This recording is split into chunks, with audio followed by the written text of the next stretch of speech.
My daughter said, "You'll eat after everyone else." And something cracked inside me. No anger, no shouting, just a slow, clean break, like frost splitting old wood. I looked at the roast I had spent 5 hours marinating and another 3 roasting. I looked at the table where everyone else sat. Then I picked up the tray, still hot, and I walked out the front door. No one followed me. I didn't even hear a gasp, just the dull scrape of forks against porcelain and a few children laughing, unaware of the moment that had just passed. The air outside was crisp, colder than I expected. It helped. The tray was heavy, the foil thin against my fingers, but I didn't stop. I walked the 3 blocks to my house with the roast in my arms, careful not to spill the juices that still bubbled at the bottom of the pan. Inside, everything smelled like lemon soap and dust. My house hadn't been truly mine since Julia convinced me to move in with her last year. "It'll be easier," she said. "You won't have to worry about bills. We'll take care of you." I should have known better. Nothing is free in this world, not even your own dignity. I placed the roast on my kitchen counter. The silence wrapped around me like an old coat. No voices, no screens, no one asking where the cinnamon was or why the potatoes were lumpy. Just me and the ticking of the clock I hadn't wound in weeks. I made myself a plate, one of the old ones with blue flowers around the rim, chipped slightly at the edge. I served a thick slice of roast, spooned some pan drippings over it, and sat down at my own table. I ate slowly. The meat was tender. The seasoning had taken perfectly. It might have been the best I'd ever made. No one complimented it. No one interrupted me. And for the first time in years, I tasted every bite. When I was done, I washed the dish, dried it, and put it away. Then I sat in the chair by the window and watched the maple trees swaying in the wind. I used to rake those leaves every fall. Now, Julia said it was too dangerous. Said I might fall and break a hip. But she never asked if I wanted to. She only told. She's always told. I thought of Julia's voice, sharp as vinegar, saying, "You'll eat after everyone else," as if I were some servant, as if decades of being her mother, feeding her, washing her, helping with her kids, meant nothing. She'd always had a way of speaking that sounded like she was giving advice, even when she was issuing orders. The truth is, I knew this day was coming. It just took this one sentence to make me see it clearly. I sat by that window for a long time. I thought about all the times I'd stayed quiet, all the times I'd told myself, it's not worth the fight. When she snapped at me in front of her husband. When she rolled her eyes because I didn't understand her fancy new dishwasher. When she said, "Don't wear that to the party, it's old-fashioned." When she told me I should start planning for the end like I was a piece of spoiled fruit. I thought about my other daughter, Grace, gone 10 years now. She was the gentle one. The one who brought me tea when my arthritis flared. The one who called every week just to talk, even when she was tired. She'd left me a granddaughter, though. Rachel. Sweet, observant Rachel. She'd be old enough now to see through the family's masks. I wondered what she would think if she'd seen me leave. And then I thought about myself, about the girl I once was, and the woman I had become. I wasn't bitter, just tired. Tired of living in someone else's house. Tired of being spoken to like an obligation. Tired of pretending that being needed was the same as being loved. I stood up, went to the pantry, and pulled out a pen and notepad. There were things I needed to do. Not just today, but soon. My name was still on the deed to this house. My savings were still in my own account. I still had power. I had just forgotten it. Outside, the sun dipped low and the streetlights began to flicker on. Somewhere, Julia was probably realizing the roast was gone. Maybe someone was finally asking where I was. Maybe not. It didn't matter. Tonight, I would sleep in my own bed, eat my own food, and answer to no one. And tomorrow, I would start making decisions, not as someone's burden, but as myself. The phone rang twice that night, but I didn't answer. I watched the name flash on the screen, Julia, and let it fade back into darkness. She didn't leave a message, just rang, as if the sound alone might drag me back. It didn't. I slept better than I had in weeks, the kind of sleep that comes not from peace, but from exhaustion finally lifted. I woke up with the first light, as I always did. Though there was no child to dress, no school run, no breakfast to lay out for people who barely looked up from their phones. I sat at the kitchen table with a cup of tea and a slice of the cold roast, now even more flavorful after resting overnight. I didn't heat it. I didn't fuss. I just ate it as it was, quietly, slowly, while the house held its breath around me. By 8, I'd made a list. Check the bank accounts. Call the lawyer. Go through the documents Julia helped organize last spring. Make decisions. The list wasn't long, but it was real. And it was mine. I pulled the folder from the bookshelf, the one I'd marked House and Finances, and opened it on the kitchen table. Inside, receipts from renovations I'd paid for. Utility bills, always in Julia's name. Notes from her suggesting we streamline things, meaning shift control slowly but surely out of my hands. I remembered the day she convinced me to add her to one of my checking accounts, just for emergencies. I'd thought I was being practical. That's how they get you, isn't it? They don't take everything all at once. They chip away, until you don't even recognize what used to be yours. The next thing I did was open my email. The bank's website had been bookmarked long ago, though I rarely logged in. I left that to Julia too often. But not today. I reset the password, passed the security questions, thankfully still ones I had chosen, and there it was. My balance, still intact, still mine. I made a note to visit the branch in person. I wanted eyes to look into, not just screens. I wanted records printed, authorization forms reviewed. No more joint accounts, no more access for convenience. Just me, my name, my signature. It wasn't revenge. It was clarity. I looked up from my notes and saw the photo on the fridge, one of the few I hadn't packed away when I moved. Grace and I, standing in the garden with Rachel between us, no more than 7 or 8, her hands full of basil she'd yanked straight from the planter. We were laughing, all 3 of us. Not performing, not posing, just real. That laugh. I hadn't laughed like that in a long time. I picked up the phone and dialed Rachel's number from memory. It rang twice before she answered. "Grandma?" Her voice hit me like warm light. "Hi, sweetheart." A pause. Then, "Are you okay?" Mom said, well, she didn't say much, but she looked furious.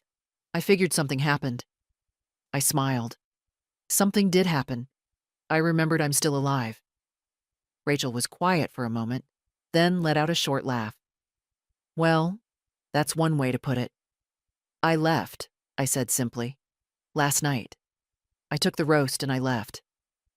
There was another pause, but no judgment. Just a slow exhale.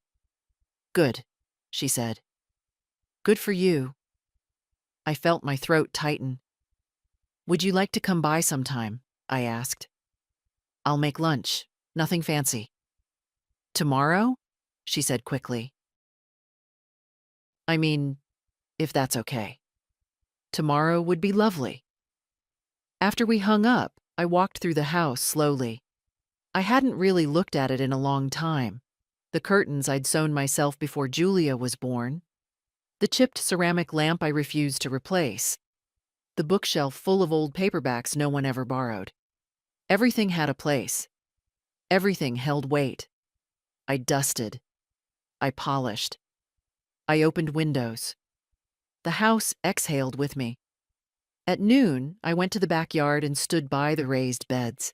The soil was dry, but not hopeless. The parsley was still holding on. A few stubborn marigolds bowed their yellow heads. I touched the wooden edge of the bed and let my fingers rest there. Julia had told me not to bother with the garden anymore. "It's too much for you, Mom. Just let it go." She didn't understand. You don't let go of the things that remind you who you are. You water them. Even if your hands shake. Even if your knees complain. Even if no one else notices. The phone didn't ring again that day, and that was fine. Grace used to say that I was the strongest woman she knew. She'd say it when I fixed the washing machine myself, or when I held my husband's hand as he took his last breath, or when I went to work 3 days after his funeral because someone had to keep the lights on. Funny how that strength becomes invisible the older you get. You stop being the woman who carried the family on her back and become the woman people talk over. The one they pat on the hand. The one they tell to rest, to sit down, to stay out of the way. After Walter died, I didn't crumble. I cooked, cleaned, paid the mortgage, worked late shifts. Julia was 21, freshly graduated and itching to move out. Grace, still in high school, stayed close.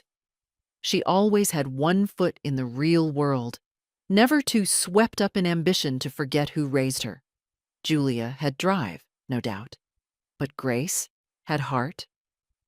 I remember the first month after his death, how Julia kept saying, "You need to let someone help you," when what she meant was, "You're not doing this the way I think you should." She moved out a month later, said the house felt too heavy, said she needed air. Grace stayed. She helped with the bills when she could, worked part-time after school, made me laugh when the nights got too quiet. I used to catch her sitting on the porch, talking to the stars like they were old friends. She was never in a rush to leave. Even when she got married, even when she had Rachel, she made time. That kind of love doesn't shout. It shows up. And when the cancer came, she faced it the same way she faced everything. Gently, but with her eyes open. She called me before every chemo appointment, not because she needed advice, but because she knew I needed to hear her voice. When she died, Julia told me, "You have to be strong now for Rachel." But her voice held no softness. It felt more like an assignment than a comfort. Rachel was just 12. She moved in with Julia because I was too old to raise a teenager. I wanted to fight it, to say I could still be a mother, even if my knees ached and my hands trembled some mornings. But I didn't. I let it happen. And maybe that was the first real surrender, not to age, but to doubt. The following years passed in a blur of compromises. I sold my car. "You don't need it anymore, Mom," Julia said. "We'll take you anywhere you need to go." Except they never did. I stopped hosting dinners. "It's easier at our place," she insisted. I stopped gardening. "Your back can't handle that." I stopped decorating for holidays. "Let us do it. You just rest." Each time I let go of something, I told myself it was just practical. But practicality has a sharp edge. You only realize how deep it cuts when you try to reach for something and find it's no longer yours. Julia isn't cruel, not in the ways people expect cruelty to look. She doesn't raise her voice. She doesn't hit. Her tools are silence, suggestion, dismissal. She's a master at minimizing. If I said something hurt me, she'd blink slowly and say, "Oh, I didn't mean it that way," as if my hurt was inconvenient, as if my feelings were a translation error. That's what made last night different. "You'll eat after everyone else," she said. Not with malice, with efficiency, with coldness so practiced it passed for logic. I wasn't part of the celebration. I was part of the staff. And when I stood up, took the roast, and left, she didn't stop me. Not even a murmur. Just silence. Which told me everything. This morning, after my tea, I opened another box I hadn't looked into in years. Inside were Grace's letters. Real letters. Handwritten, sealed, stamped. She believed in paper. "Screens lie," she used to say. "Ink tells the truth." I read 3 of them. One was about Rachel's first piano recital, how nervous she'd been, how her hands shook before the first note, and how she smiled afterward like she'd climbed a mountain. Another was just a list of things Grace was grateful for that week. The third was harder.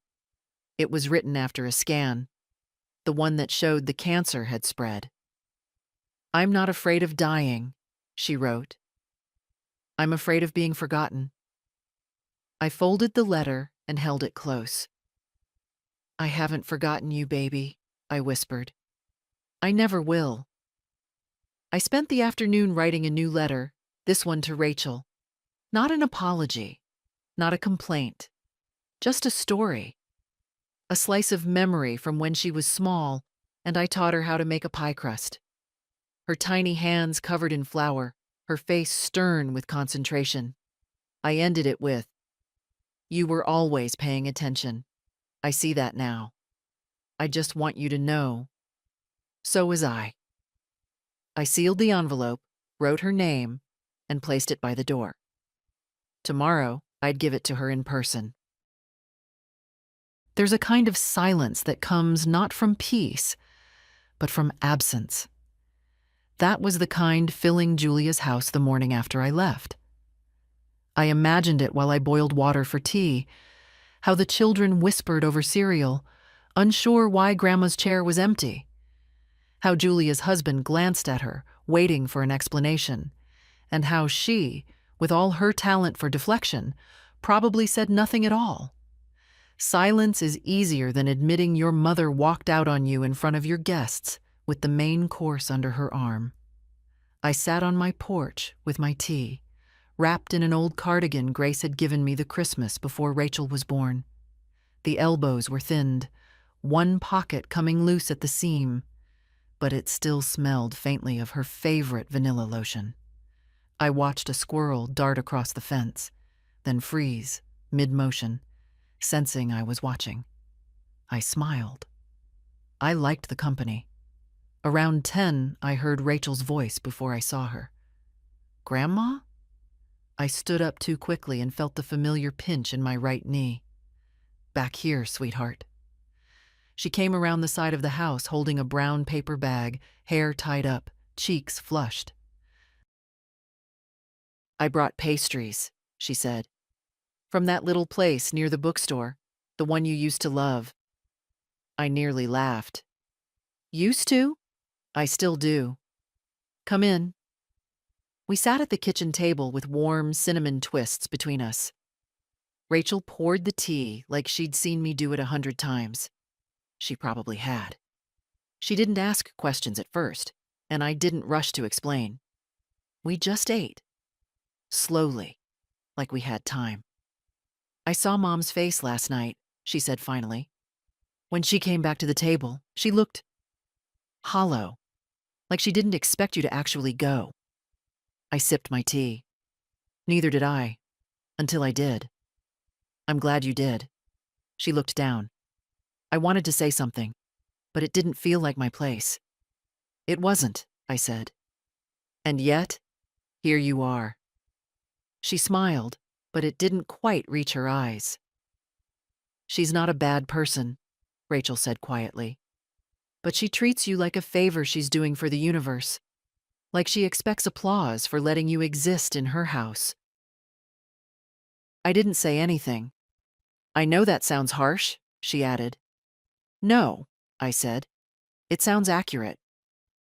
We sat in that quiet agreement for a while. Then she pulled something out of her bag, a set of house keys. I made copies, she said. For emergencies, sure, but also so I can come over whenever. You know, if you want. I took the keys, weighed them in my palm. 3 of them, one with a pink cover. Do I get a say in the keychain? I teased. Rachel grinned. That's non-negotiable. We talked a while longer about school, about her job at the library, about the neighbor's cat that kept getting into her apartment through the fire escape. She said its name was Clementine, and it had opinions about everything. When she left, I stood on the porch until her car turned the corner. Then I went back inside, sat at the table, and held the keys a little longer before placing them in the drawer, where I kept the flashlight, extra batteries, and my old recipe cards. I thought I'd feel more alone, but I didn't. I felt contained, like I had stepped back into a shape that had always been mine. The rest of the day passed in small, deliberate motions. I gathered laundry, sorted it by hand, washed the dishes, even though there were only a few, checked the mail, even though I hadn't been expecting anything. And then, late in the afternoon, I did something I hadn't done in over a year. I opened the sewing box. The lid creaked. Inside, buttons, threads, fabric scraps, old pins dulled with time. I pulled out a piece of soft blue cotton I'd bought on impulse 2 years ago, planning to make Rachel a summer dress I never started. My fingers moved slower now, but the muscle memory returned. I didn't need to finish anything, just begin. Just remind my hands they still knew how to create, not just maintain. Outside, the sky turned that gentle, bruised purple it gets just before night. And still, the phone didn't ring. It was Rachel who first asked, "Do you think Mom even knows who you are anymore?" We were sitting in the living room, a pot of tea between us, sunlight slanting in through the lace curtains. She hadn't meant it as an attack, just a question, a genuine one. But it landed like a stone. I stirred my tea, not because it needed it, but because my hands needed something to do. "I think she knows the version of me she decided to keep," I said. Rachel tilted her head. "What does that mean?" "It means," I began slowly, "she remembers the woman who packed her lunches and signed her field trip slips, the one who kept her clothes clean and her bed made. She remembers me through usefulness, through chores, through routine, but not through joy. Not through the things I loved before I became mom full-time." Rachel leaned forward, chin resting on her hand. "So what did you love?" The question was simple, but I hadn't answered it in years. "I loved dancing," I said after a pause. "Ballroom, mostly. I was on a college team for a year before I met your grandfather, and I loved old jazz records and lemon cookies. And swimming at the quarry on the hottest days of July?" I stopped, surprised at the sudden tightness in my chest. "And I loved Sunday mornings when the house was quiet, and I'd sit by the window with a book, and nobody needed anything from me." Rachel smiled softly. "I never knew that." "Of course you didn't. Nobody ever asked." She looked like she was about to speak, but then her phone buzzed. She glanced at the screen, winced, and turned it face down without answering. "Your mother?" She nodded. "She's been intense. Keeps asking where I am, if I've checked in with you, like she suddenly cares again. She doesn't like when things move without her. Control freak." "She doesn't think she is," I said. "That's the problem. She thinks she's saving people. She thinks she's protecting the family from embarrassment, from disorder, from, God forbid, discomfort." Rachel raised an eyebrow. By telling her own mother to wait until everyone else had eaten? I shrugged. That's the kind of comfort she believes in. Hierarchy. Performance. She wants her life to look clean on the outside, no matter what mold grows underneath. Rachel shook her head. I don't want to turn into that. You won't, I said, reaching for her hand. You ask questions. You show up. She squeezed my fingers gently. That afternoon, we went for a walk. Just around the neighborhood. The air smelled like damp leaves and chimney smoke. Rachel carried a paper bag of cookies she'd picked up on the way, and we shared them as we walked. Do you ever regret it? She asked suddenly. Everything you gave up? I thought for a while. The sidewalk cracked beneath our feet. A crow called from a wire overhead. I regret thinking it would be repaid. Rachel didn't answer right away. Then she said, That's fair. When she dropped me off later, she hugged me tighter than usual. I watched her car disappear down the road, then went back inside and locked the door. Not from fear, but from choice. I liked knowing who I was letting in.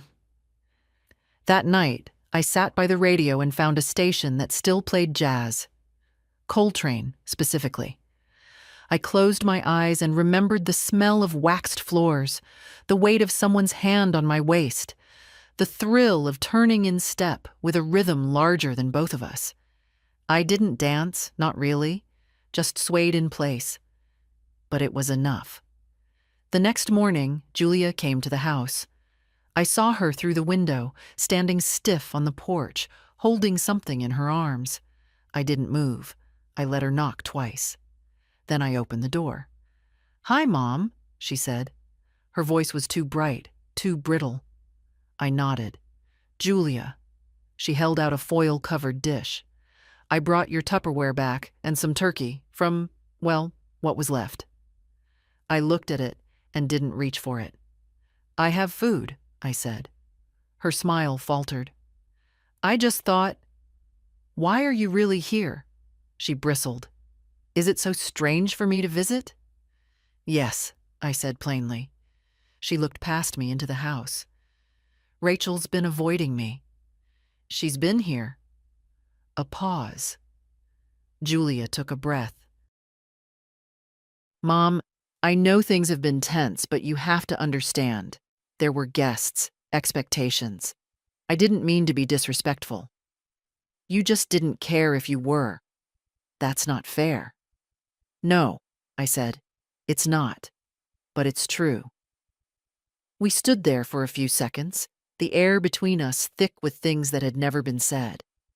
She held out the dish again. I didn't move. I made a roast, I said quietly. Julia blinked. What? I made a roast the night I left. I sat in my own kitchen, at my own table, and I ate it while it was still warm. She looked confused, like she couldn't decide if I was angry or proud. Mom, I don't need your leftovers, I said gently. Then I closed the door. I didn't lock the door after Julia left. I didn't need to. Some boundaries are stronger than deadbolts. I stood in the hallway a moment, holding on to the quiet. My hands didn't shake. My breath didn't catch. The old fear, the one that says, you're being ungrateful, or she meant well, was gone. It had withered sometime between the front door and the first bite of that roast I ate alone. And like anything dead, it no longer held power. Later, I wrapped the dish she brought in a kitchen towel and walked it down the street to the church donation freezer. They take food quietly there. No questions, no paperwork. Just a kind soul making sure nothing goes to waste. I placed the turkey inside, left the Tupperware, and walked home without looking back. By the time I returned, the kettle was still warm. That's when I knew what I had to do next. For years, I'd let Julia handle things. Bills, online accounts, renewals. It started small. a reminder to pay the electricity, a suggestion to link our phone plans. Then came the bank accounts. She convinced me to make her an authorized user on one in case something happens. Then another. Then the automatic payments began, school fees for the kids, a portion of the groceries, even a monthly household help contribution that I never actually saw itemized. I didn't argue. I told myself I was being helpful, that families support each other, that she'd done so much for me by letting me live with them. Now all I could think was how cleverly she'd built the cage. Not out of cruelty, no, just entitlement. Quiet, subtle, and constant. I opened the drawer where I'd kept my records before moving in with Julia. My name was still on all the accounts. The bank had changed their logo since I'd last handled things, but the core was the same. I called the branch directly. "Yes, Mrs. Hensley," the young man said after confirming my identity. "You're still the primary holder on the savings and the joint checking. How can I help?" "I'd like to make some changes," I said, "but I'd rather do them in person." "Of course. Do you need any accommodations? We have assisted services if—" "I can walk, thank you." He hesitated. "We're open until 5. I'll be there in an hour." I hung up and changed into slacks and a navy sweater, something sturdy, something mine. I pinned my silver beret into place. The one Grace always said made me look sharp and settled. Then I picked up my worn leather bag, slipped my notepad inside, and walked to the corner to catch the bus. It felt good to wait at the stop. Normal. Grounded. Nobody chauffeuring me around like luggage. Nobody calling to ask where I was going. Just me, out in the world, doing something for myself. At the bank, the same young man who'd answered the phone greeted me at the counter. His name tag read, Kevin. He smiled politely, but looked slightly uneasy, like I might start crying or complaining at any moment. That's what they expect from women my age. Tears or confusion. I gave him neither. "I'd like to remove an authorized user from 2 accounts," I said, laying my ID flat on the counter. He blinked. "Yes, of course. If you'll step into one of our offices, I'll get the forms." 10 minutes later, I sat at a polished desk, signing papers with steady hands. "Would you also like to revoke online access permissions?" he asked. "Yes."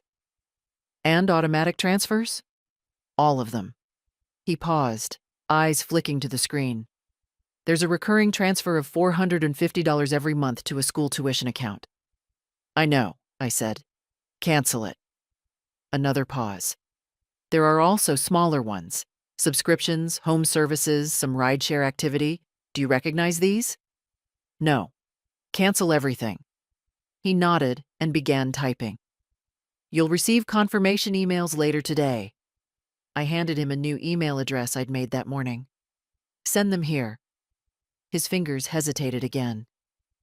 "Mrs. Hensley, if I may, this is a significant change. Would you like us to flag the account in case someone tries to reestablish access without your consent?" I looked at him squarely. "Yes, flag it." When it was done, he stood and walked me to the door. "Anything else I can do for you today?" I smiled. "You've already done more than you know." Outside, the wind had picked up. I pulled my sweater close, but I wasn't cold. Not really. My body was humming. Not from adrenaline, but from certainty. For the first time in a long time, I knew exactly whose name was on what, and that was only the beginning. The lawyer's office smelled like lemon polish and old paper. I'd been there once before, years ago, when Walter and I drew up our wills after his first heart scare. The building was the same, narrow hallways, scuffed molding, but the receptionist was new, and the chairs in the waiting area were now faux leather instead of velvet. The kind of change no one talks about, but you feel all the same. "Mrs. Hensley," the receptionist smiled. "You're here to see Mr. Abrams?" I nodded. "He's expecting me." She led me down a short corridor and into a small office with tall windows. The man behind the desk stood when I entered. Grayer than I remembered, but his handshake was still strong. "Evelyn," he said, motioning to the chair across from him. "It's been a while." "Yes, too long." He sat and folded his hands. "What brings you in?" I didn't hesitate. "I'd like to revise my will, and I want to set up a trust for my granddaughter." He blinked once. "All right." There was no judgment in his voice, just calm professionalism, which was exactly what I needed. "You remember Grace?" "Of course.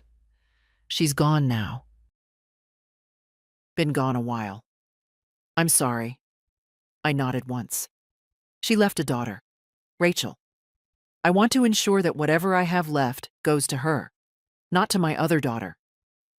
He didn't flinch. "We can do that. I also want to protect those assets while I'm still alive," I added. "Rachel's young, but I trust her more than anyone else.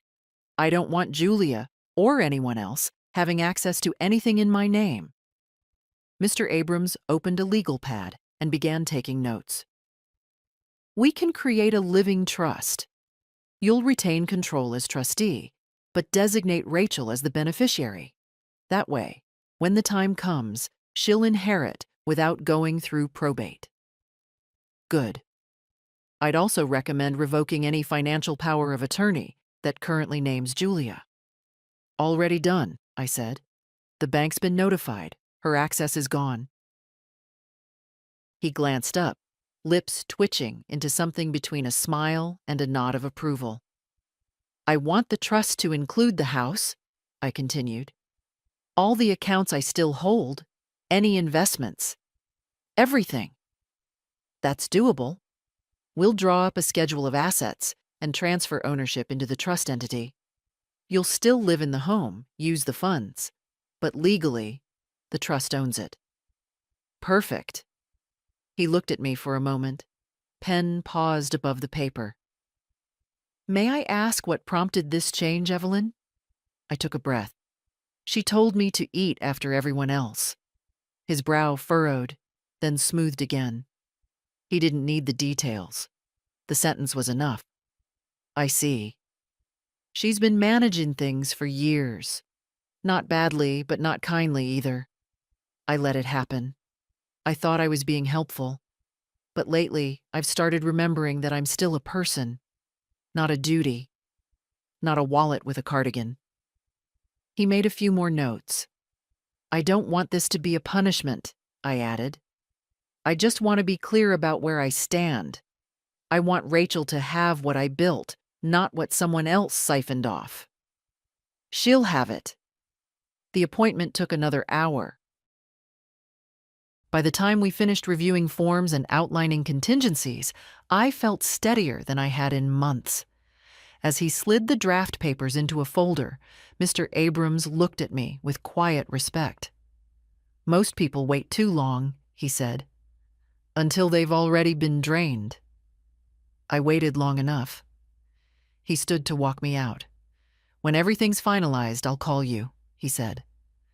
"But you'll need to come in again for signatures." "I'll be here."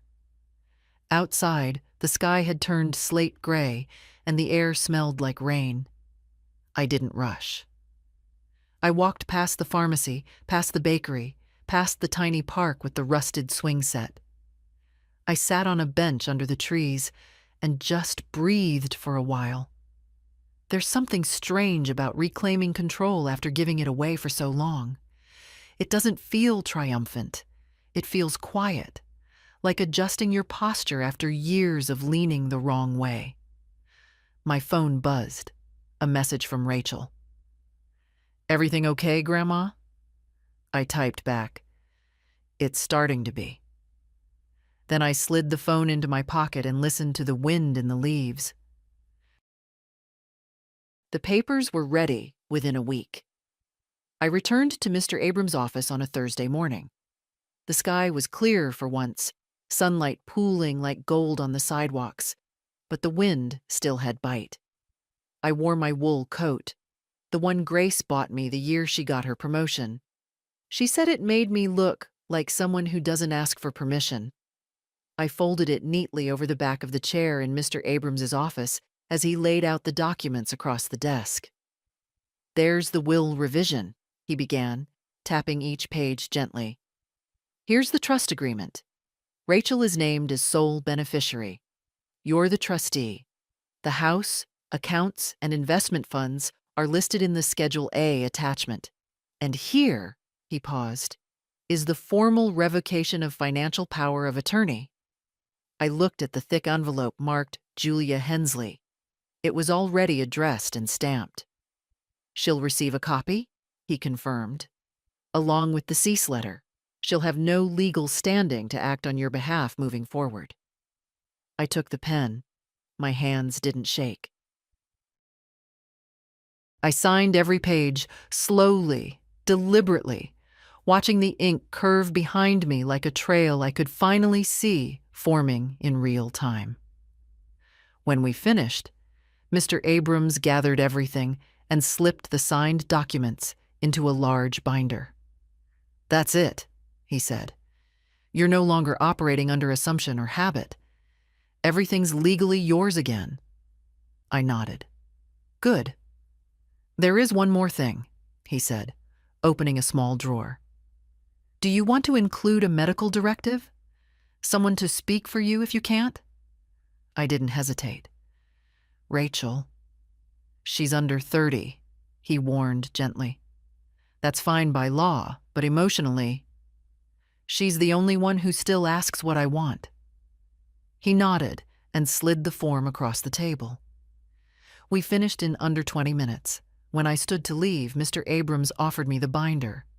"Keep this somewhere safe, and let Rachel know where it is." "I will." "And Evelyn?" I turned. "You're not just reclaiming things, you're protecting them. There's a difference." I nodded. "That's exactly what I'm doing." I took the long way home. I passed Julia's neighborhood and didn't turn in. I passed the school where Rachel once played violin in the third-grade concert. I passed the hardware store where Walter used to buy nails he didn't need just to talk to the owner. When I reached my house, I felt it in a new way. Not as a burden, not as a museum, but as shelter. A stronghold. Mine. I placed the binder in the drawer with the emergency flashlight and the spare checkbook. Then I sat at the kitchen table and wrote Rachel a letter. Not dramatic, not emotional, just instructions. Where the binder was, who to call, what to do, if and when. When I finished, I tucked the letter into an envelope and wrote her name in block letters across the front. Then I placed it under the old cookie jar, the one she always lifts when she visits, as if I might have left something sweet inside. I stood by the window for a while, sipping tea, watching the late autumn light shift across the yard. The phone rang once, then again. I let it go. 5 minutes later, a text came through. "Julia, we need to talk, it's important." I deleted it without reading further. Later that evening, as the sun dipped behind the rooftops, I pulled out my planner and started making lists. Not lists of chores, lists of things I wanted. A new pair of walking shoes, a small raised garden bed for spring, a trip, just a weekend, somewhere with water. Not big things, not fancy things, just mine. That night, for the first time in years, I locked the door from the inside, not out of fear, but as a quiet declaration. I was home. Julia didn't knock this time. She rang the bell once, then again, sharper, longer. I waited, finishing my tea. When I opened the door, she stood stiffly on the porch, arms crossed, face tight. "We need to talk," she said. I didn't move. About? Her eyes narrowed. Don't play dumb, Mother. You've revoked everything. I got the letter from the lawyer, the trust, the will. You cut me out entirely. I stepped back and opened the door wider. Then you already have the answer. She brushed past me into the living room, uninvited. She always walked like the house owed her its walls. Why now? She asked, spinning to face me. Why after all this time? You live under my roof for over a year, and suddenly I'm the villain? I sat in my chair by the window, calm. I don't live under your roof anymore. You stayed here for free, she snapped. We took care of you. No, I said. I cooked. I cleaned. I picked up your children from school. I paid for half your bills. That wasn't care. That was arrangement. And I don't do arrangements that erase me. Julia blinked. For a second, her mouth moved but made no sound. She hadn't expected clarity. She'd come prepared for guilt. You're being dramatic, she said finally. No, I'm being exact. She started pacing. You're going to leave everything to Rachel? She's 22. She doesn't know anything about finances. She'll learn. I should have been part of that conversation. I should have. You had years, I interrupted. Years to treat me like a person, not a burden. You didn't. Julia stopped pacing. I didn't mean to hurt you. You just didn't care if you did. She flinched, but I held her gaze. All these years, I said quietly, you thought I wouldn't notice. You told me when to speak, when to sit, when to eat. You dressed it up as concern, but it was always control. She crossed her arms again, defensive now. I was trying to keep things manageable. For who? Her silence told me everything. After a while, she sat down across from me, her voice softening. You could have said something sooner. I did. You didn't hear it. Or maybe you did, and ignored it. Her jaw tightened again. You made me out to be some cold monster. I didn't make you anything. I just stopped lying about how it felt. She exhaled hard and rubbed her forehead. So that's it? You're just done with me? I looked at her, my daughter, a woman I had fed and clothed and protected, and I felt no hatred, just exhaustion. No, I said gently. I'm not done with you, but I'm done living under your conditions. She didn't speak after that. We sat in silence for a long time, the afternoon sun painting sharp lines across the floor. Finally, she stood. Do you want me to go? I nodded. I do. Julia looked like she might say more, but then she turned, walked to the door, and let herself out. The door shut quietly behind her. I didn't cry. I didn't feel victorious. I felt space. The kind that used to belong to me. The kind I'd forgotten how to breathe in. Later that evening, Rachel called. How are you? She asked. Better, I said. Clearer. She paused. She came by, didn't she? Yes. Did it help? I thought for a moment. It helped me remember that boundaries aren't cruel. They're necessary. Rachel didn't say anything, but I could hear the warmth in her breath. Good, she whispered. That's good. We didn't talk long. We didn't need to. Sometimes it's not about what you say. It's about finally being heard. The next few days came with noise. Not the kind you hear, but the kind that fills your phone. Missed calls. Voicemails with polite urgency. Texts that started with, Mom, I think we should talk, and ended with, This has gone too far. Some from Julia, a few from her husband, Alan, who never used to speak to me directly unless the car insurance lapsed or a casserole needed returning. The messages blurred together after a while. Apologies wrapped in expectation. Worry disguised as control. And underneath them all, a single thread.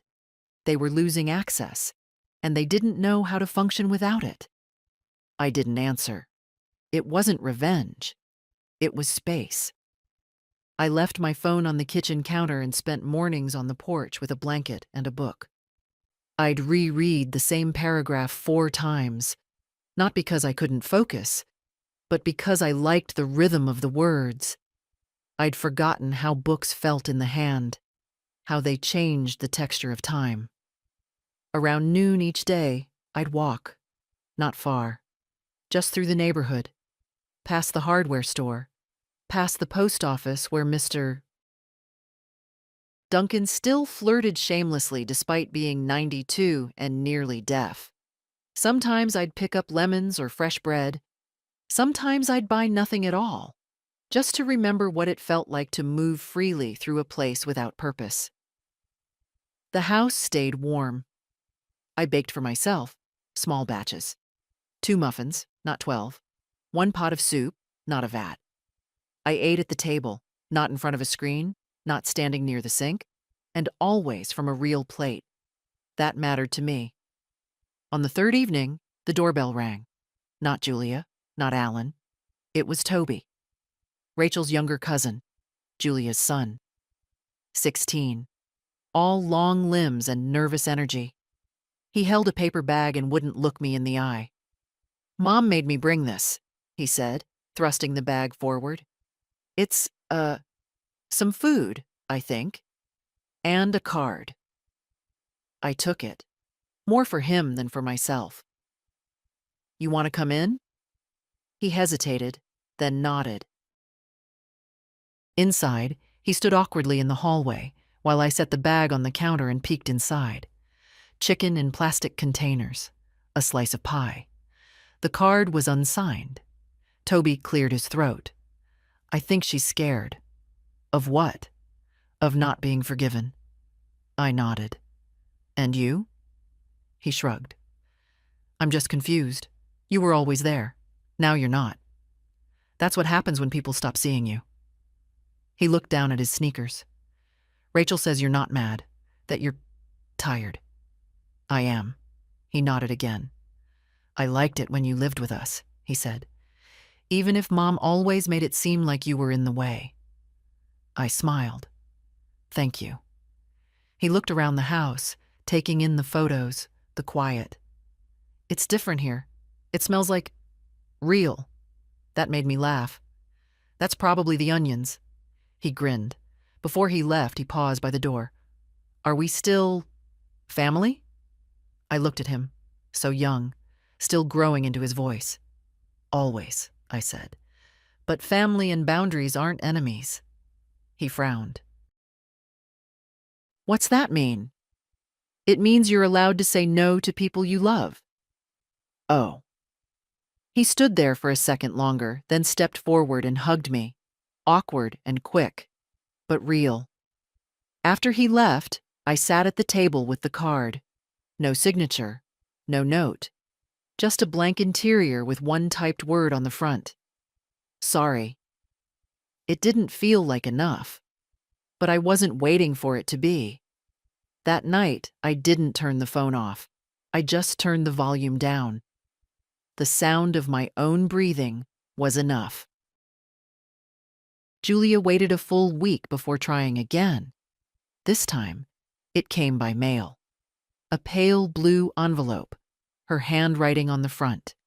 She always had neat script, sharp and slanted, like she was still trying to impress a teacher. I opened it at the kitchen table, knife sliding easily through the fold. Inside, a card with gold trim, the kind people send for holidays or polite condolences. No emotion, just elegance. The message inside was short. "Let's start fresh. Come for dinner. Sunday. Just family.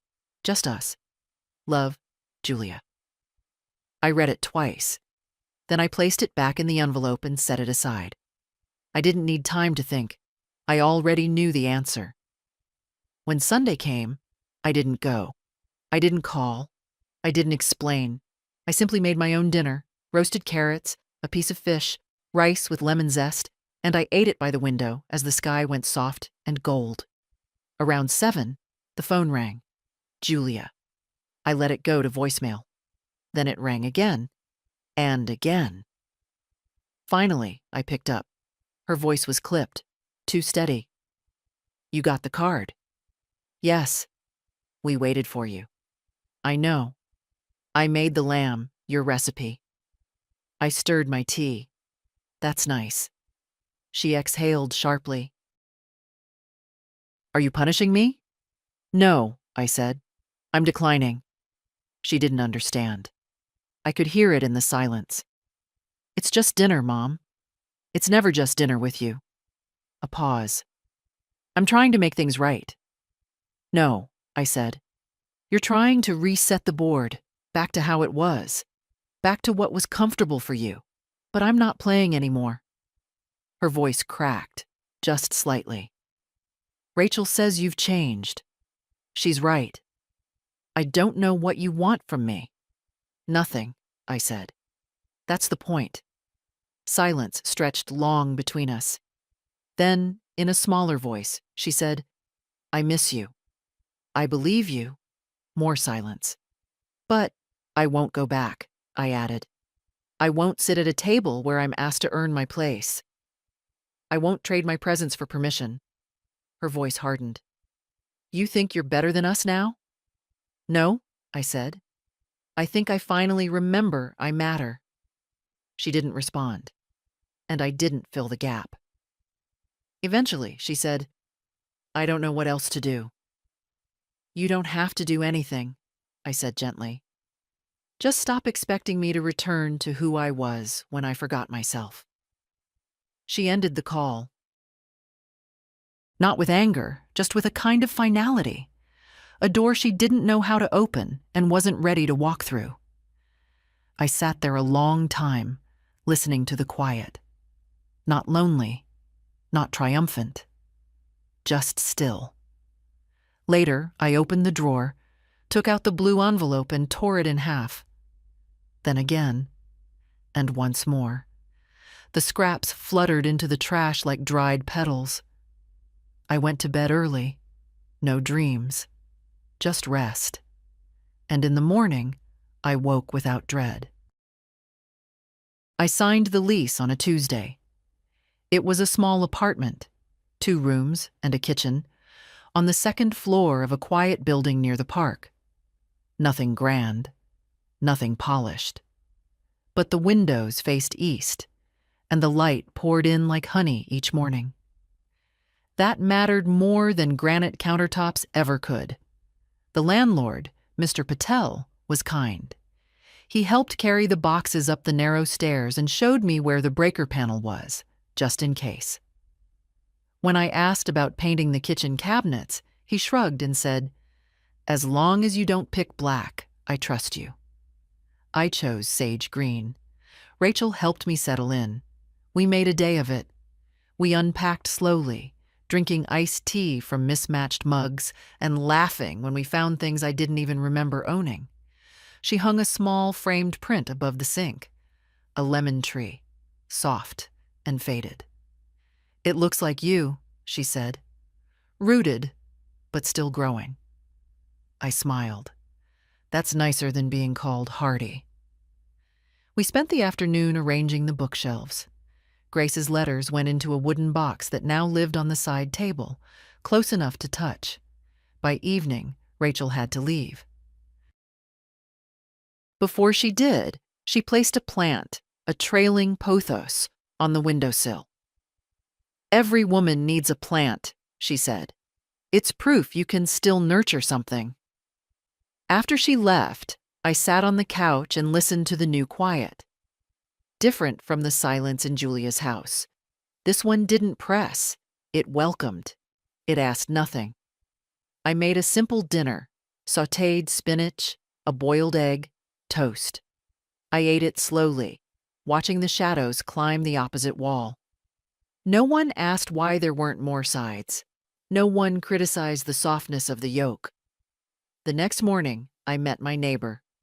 Her name was Ruth, 83, and she walked with a cane that had floral stickers all over the shaft. "You're the new one," she said, eyeing me like a shopkeeper does a fresh shipment. "I suppose I am." She nodded toward my door. "Don't put out trash before 5. They fine us. And the lady in 2B feeds the squirrels, but don't tell management. I like her too much to see her evicted." I smiled. "Thanks for the warning." She leaned in, lowering her voice. "You divorced?" "No, widowed." She tilted her head. "Then what brings you here?" I didn't hesitate. I remembered I'm allowed to live on my own terms. Her lips twitched. "Well, it's about time." We stood in the hallway talking for 20 minutes. About arthritis, old movies, and which market had the best produce. She reminded me a little of myself, sharp when she needed to be, but kind underneath. A woman who'd weathered more than she let on. That afternoon, I rearranged the silverware drawer. Not because it was wrong, just because I could. I placed forks in the front, knives at the back. It made no logical sense, but it pleased me. Later, I took a walk around the block. Just once. Enough to feel the air on my skin. Enough to feel like part of the day. And when I returned, there were no expectations waiting for me. Just the warm hum of the radiator. Just the lemon tree above the sink. Just me, in my space, with no one asking what I was doing there. And for the first time in a long while, I didn't feel like I was visiting my own life. The envelope was cream-colored and addressed in wide, loopy cursive. I nearly tossed it with the flyers and coupon mailers, only the return address stopped me. Helen Carter. I hadn't heard that name in over 30 years. We'd lived 2 houses apart when the girls were little. She had twin boys, both loud and fast, and always tracking mud through her kitchen. We used to sit on her back steps, drinking coffee while the kids turned the backyard into a war zone. She smoked menthols and wore her hair in a braid that hung down her back like a rope. She moved after her husband got transferred to Idaho. We promised to write. We didn't. I opened the letter at the kitchen table, already steeping tea. The paper was thick, the ink a little faded. "Evie," it began, "I saw your name in the church bulletin. They said you'd spoken at a memorial fundraiser for Grace last spring. I couldn't believe it. I'm sorry it took me so long to find the right words, but when I saw your name again, I knew I had to reach out." She remembered Grace, remembered her laugh, remembered her drawing pictures on the sidewalk with chalk and insisting they were inventions. She wrote about her boys, one now a teacher, the other working in forestry. She had grandkids, a dog, a new hip. She said she was slower now, but not done yet. Then, near the end, "I still remember the woman who danced barefoot in the rain on your 40th birthday, the one who said, 'If the world's already wet, you may as well move with it.' I hope you've kept dancing, and if not, well, it's never too late." I put the letter down and felt something soft and old press into my chest.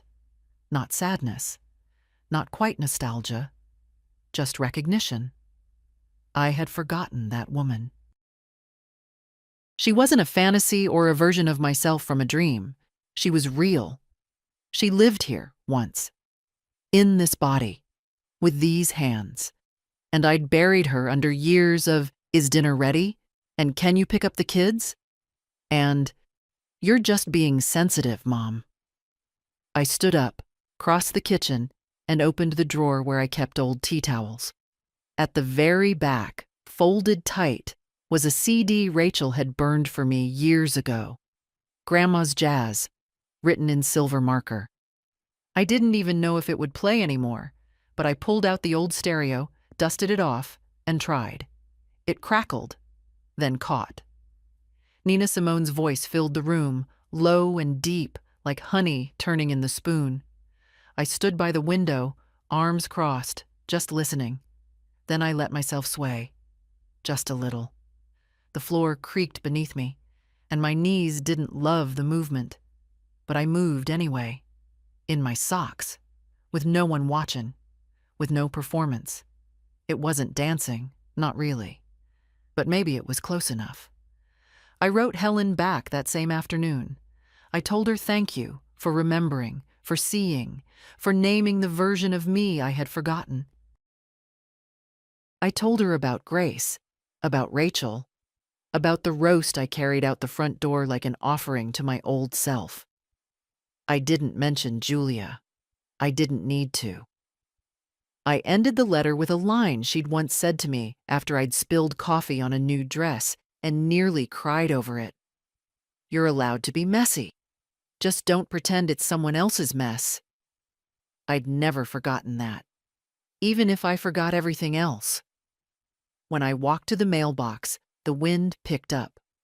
Cold and fast, but not punishing. The lemon tree print fluttered slightly when I came back inside.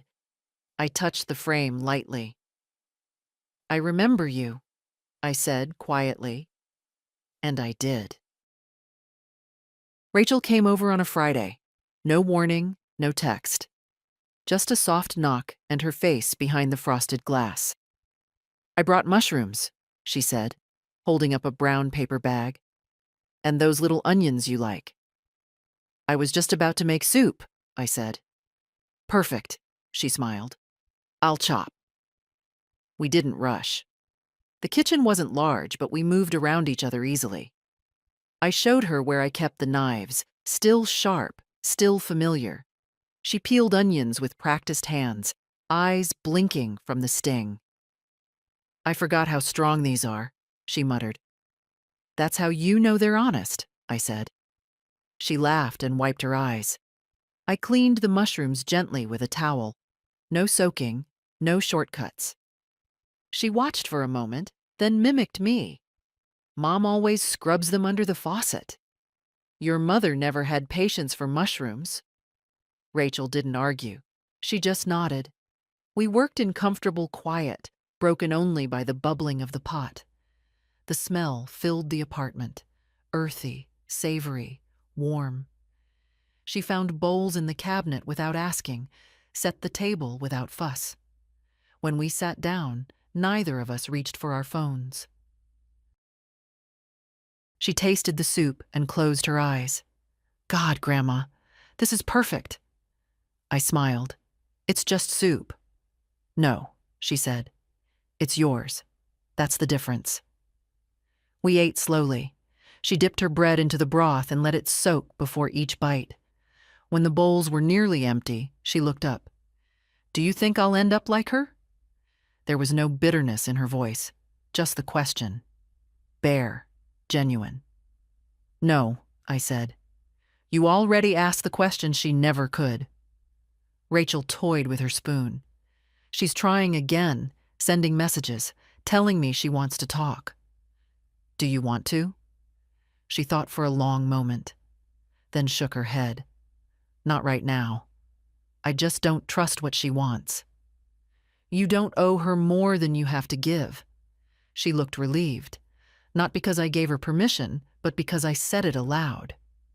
After dinner, we washed dishes together. She dried, I rinsed. I like it here, she said. It feels honest. That's the second time you've used that word tonight. Yeah, she said, smiling. I think I'm craving it. When we finished, she didn't rush to leave. She wandered into the living room, sat on the floor with her back against the couch. I joined her. I used to think you were just quiet, she said, but now I think you were just careful. I nodded. I had to be. Why? Because when you grow up in a world that doesn't ask what you think, you learn to watch first, to measure. And now? Now I'm learning to answer before I'm asked. Rachel leaned her head back, resting it against the cushions. "I want to be like that," she said. "You already are." We sat a long while without talking. Eventually, she stood, pulled on her coat, and kissed my cheek. "Thank you," she whispered, "for all of this." "Come back next week," I said. "We'll try a pie." "Deal." After she left, I cleaned the counter, wiped the stove, folded the dish towel over the sink. The apartment smelled like garlic and thyme, like effort and ease. I poured myself a small glass of wine and sat by the window. Outside, a street lamp flickered. The air looked like velvet, thick, quiet, soft. I didn't think of Julia. I thought of Rachel. I thought of soup and salt, and how some things, once tended properly, don't need saving. Just space and time. There's a moment, just before dawn, when the world holds its breath. The sky isn't light yet, but it isn't dark either. The shadows soften. Even the wind seems to pause. That's when I like to walk now. Just a short loop. Down to the corner, past the bakery that opens too early, then back again. The air is crisp, and the sidewalks are still damp from the night. Sometimes I see Ruth from down the hall. She walks slower these days, but she still waves. The morning I turned 79, I found a small note taped to my door. "Happy birthday, Evelyn. You remind me who I want to become." No name, but I knew it was Rachel. I didn't need flowers or fanfare. That note was enough. I made myself pancakes that morning. Just two. With a little butter, a drizzle of syrup, and half a banana. I ate them slowly at the table, sunlight warming the floor by my feet. Later, I opened the drawer where the binder lived. I hadn't touched it in weeks, but I pulled it out, placed it on the table, and added one last letter, short, clear, folded once. It read, "Rachel, what I have is yours, not because of blood, but because of kindness. You never tried to manage me. You just met me where I stood. That's love. That's legacy. Don't let anyone teach you otherwise." I placed it behind the will and closed the binder. That afternoon, I sat on the porch and watched the light move across the street. Nothing extraordinary happened. A mail truck passed. A boy on a bicycle wobbled past, his backpack nearly tipping him over. The world, unbothered by my peace, kept going. I wasn't waiting anymore. Not for apologies, not for understanding, not for the version of motherhood I never got to grow into. I had enough. I had Rachel. I had mornings and music and the scent of soup simmering just for me. Sometimes, healing isn't a wave. It's a quiet return to yourself. And if you've been reading this, if you've ever felt small in a house you helped build, or quiet in a life you once led loud, let this be your permission. You don't need anyone's blessing to come back to yourself. You just need to begin. So begin. Now. And if this story found you, share it. Leave a comment. Pass it to another woman who needs reminding. Your worth was never up for debate.